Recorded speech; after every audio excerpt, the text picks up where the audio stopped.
Hello future doctors. तो चलिए हम लोग स्टार्ट करते हैं DPP number 4। Type of inflorescence the main axis terminate into flower. समझ में आ गया। और इसमें लिमिटेड ग्रोथ होती है, इसका मतलब ये किसकी बात कर रहे हैं? साइमोस। क्लियर है। And the flower are born in कौन से सक्सेशन में आते हैं? आप जानते हो कि जब ऊपर की तरफ आ गए तो फ्लावर नीचे की तरफ आते हैं। मतलब पहले तो साइमोस साइमोस देख लो, तो रेसिमोस रेसिमोस को काट लो। क्लियर हो गया। और मैंने आपको रेसिमोस का यदि भूल भी जाओ तो रेसिमोस का मतलब मैंने ए से क्या बताया था? एक्रोपिटल। क्या बताया था? मुझे बताओ। एक्रोपिटल। तो साइमोस में आप मुझे बताइए, मैंने आपको क्या बताया था? बेसिपिटल। क्या बताया था? बेसिपिटल बताया था। क्लियर हो गया। तो आंसर क्या जाएगा? Cymose and basipetal. आगे आ जाओ। In racemose type of inflorescence the floral axis show indefinite growth, continues to form new flower, acropetal arrangement, all. तो यहां पर आंसर क्या जाएगा? ऑल। कंटिन्यूसली फॉर्म, नए फ्लावर कंटिन्यूसली बनते जाते हैं क्योंकि इनडेफिनेट ग्रोथ है, अनलिमिटेड ग्रोथ है।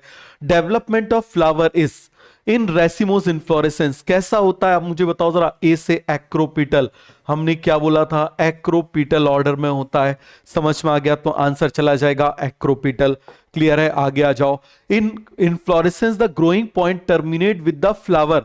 बताओ जरा। Inflorescence with basipetal arrangement in किस में बोल रहे हैं? देखो, growing point terminate into flower, इसका मतलब they are talking about cymose. ये किसकी बात कर रहे हैं? साइमोस की। Inflorescence with basipetal. और इसी में आप जानते हो कौन सा अरेंजमेंट होता है? बेसिपिटल अरेंजमेंट होता है। कौन सा होता है? बेसिपिटल। एक्रोपिटल काट दो, रेसिमोस भी नहीं है, साइमोस है। तो आंसर क्या जाएगा? 1। क्लियर है। आगे आ जाओ। अब फ्लावर इज मोडिफाइड शूट, बिल्कुल सही। समझ में आ गया। क्यों मोडिफाइड शूट है? क्योंकि आप मुझे बताओ, उसमें कंडेंस, उसमें नोट्स एंड इंटर नोट्स हैं, उसी से फ्लावर अटैच है। रिप्रोडक्टिव यूनिट, बिल्कुल सही। Reproductive unit of gymnosperm, gymnosperm में फ्लावर नहीं होते।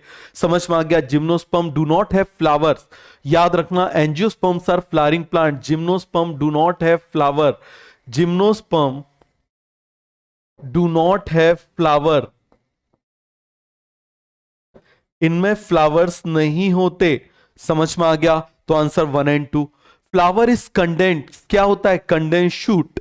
क्या होता है मुझे बताओ? Condense shoot surrounded by leaf. Clear हो गया। कंडेंस शूट होता है। क्लियर है। लीफ कंडेंस नहीं, लीफ तो उसमें अटैच रहती है।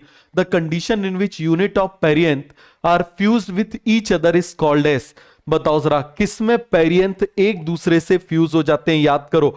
ये हमने ऐसे ऐसे बनाया था, ये पेरियंथ बनाया था। याद करो, ये पेरियंथ बनाया था और ऐसा फ्यूज हो गया था। अब मुझे बताओ जरा, किसमें हो गया था?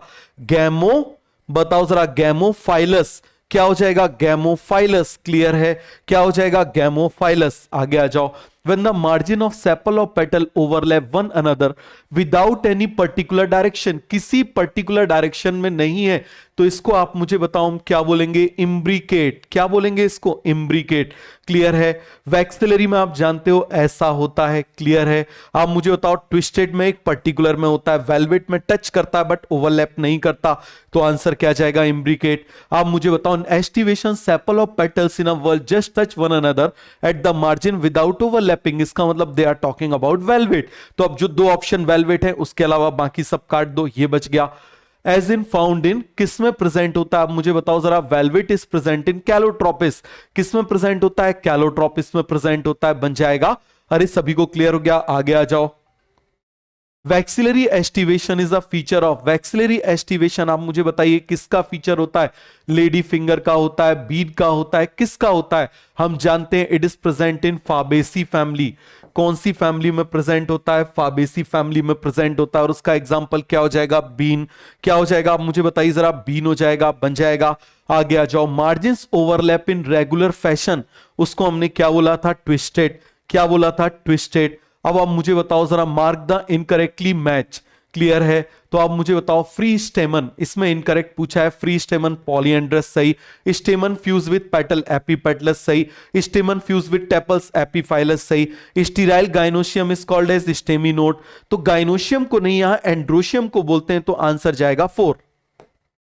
The term polyadelphous is related to. Polyadelphous, adelphous का मतलब क्या होता है? फ्यूजन, और वो एंड्रोशियम के फ्यूजन से होता है। याद है ना? मोनो एडेल्फस, डायडेल्फस, पॉलीएडेल्फस। तो यहां पर हमारी डीपीपी कंप्लीट हो गई। Thank you.